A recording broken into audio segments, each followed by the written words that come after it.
अस्सलाम वालेकुम। आज मैं आपके साथ शीर खोरमा प्री मिक्स की रेसिपी शेयर कर रही हूँ। अगर आप इसको पहले से बना के रख लेंगे तो ईद की दावतों में आपको काफ़ी आसानी हो जाएगी और आपका टाइम भी सेफ हो जाएगा। और इसके अलावा भी अगर अचानक से आपके घर में मेहमान आ जाते हैं और आपने ये प्री मिक्स बना के रखा हुआ है तो आप फटाफट से 10-15 मिनट में जो है उनके लिए शीर खोरमा बना के रेडी कर सकते हैं। तो चलें जी रेसिपी को करते हैं स्टार्ट। इसके लिए मैंने एक पैकेट जो है वो बारीक सवैयों का ले लिया है और अगर आप इसकी वेट की बात करें तो ये 200 ग्राम है। तो आपने करना क्या है कि इसको बारीक बारीक जो है वो तोड़ लेना है।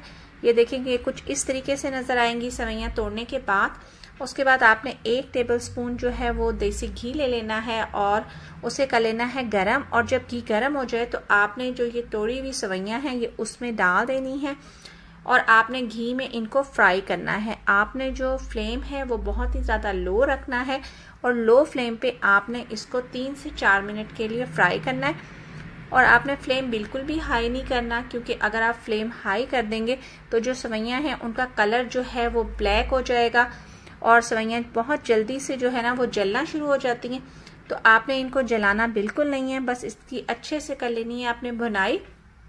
यहाँ पे मुझे सवैयों की भुनाई करते हुए 3 मिनट हो गए हुए हैं और आप देखें इस जो सवैयाँ हैं उनका कितना अच्छा गोल्डन कलर आ गया है और जो सवैयों ने जो घी है वो पूरी तरह से अपने अंदर ऑब्जॉर्ब कर लिया है।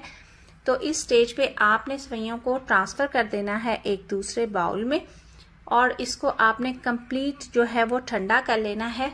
और जब ये सवैयाँ जो हैं 100% ठंडी हो जाएंगी तो हम इसमें बाकी चीज़ें ऐड करेंगे। और आपने इसमें बाकी जो चीज़ें हैं वो गरम बिल्कुल भी ऐड नहीं करनी, क्योंकि अगर ये गरम होगा और आप बाकी चीज़ें इसमें ऐड करेंगे तो जैसे ये चीनी है ये मेल्ट होना शुरू हो जाएगी और आपका प्रीमिक्स ख़राब हो जाएगा।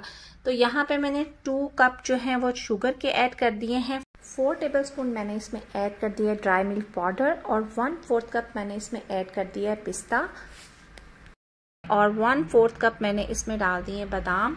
साथ में मैंने 2 टीस्पून मैंने किशमिश इसमें ऐड कर दी हैं और 8 मैंने लिए थे छवारे, उनको मैंने स्लाइसेस में कट करके वो भी ऐड कर दिया इसमें। और 1 टीस्पून मैं इसमें डाल रही हूँ इलायची पाउडर। और ये सब चीज़ें इसमें ऐड करने के बाद आपने सवैयों के साथ इन सब इंग्रेडिएंट्स को अच्छे तरीके से कर लेना है मिक्स।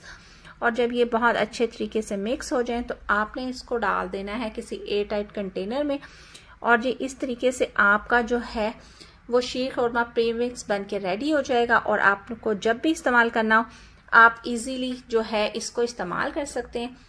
शीर खोरमा प्री मिक्स बन के रेडी हो गया है। अब हम देख लेते हैं कि हमने इसको यूज़ कैसे करना है। तो जी शीर खोरमा बनाने के लिए मैं यहाँ पे ले रही हूँ 1 लीटर दूध। मैंने फुल फैट जो है दूध लिया है इसके लिए। उसको आपने डाल देना है एक देगची में और आपने इसको दे देना है एक अच्छा सा बॉयल। जब दूध गर्म हो जाए और इसमें अच्छा सा बॉईल आना शुरू हो जाए तो उसके बाद आपने इसको 5 मिनट तक लो फ्लेम पे मज़ीद पकाना है।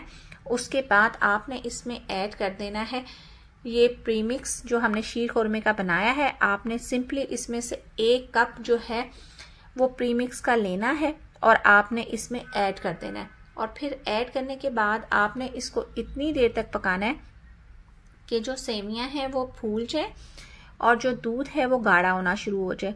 आपने इसको लो टू मीडियम फ्लेम पे पकाना है और जब आप इसे पका रहे हो तो आपने जो स्पून है वो कंटिन्यूसली इसमें चलाते रहना है, नहीं तो क्या होगा कि जो ये शीर खोरमा है ये नीचे लग जाएगा। और यहाँ पे मुझे इसे पकाते हुए 10 मिनट हो गए हुए थे और जो दूध है वो गाढ़ा होना शुरू हो गया। यहाँ पे मैं एक जो सर्विंग स्पून होता है वो कंडेंस मिल्क का ऐड कर रही हूँ।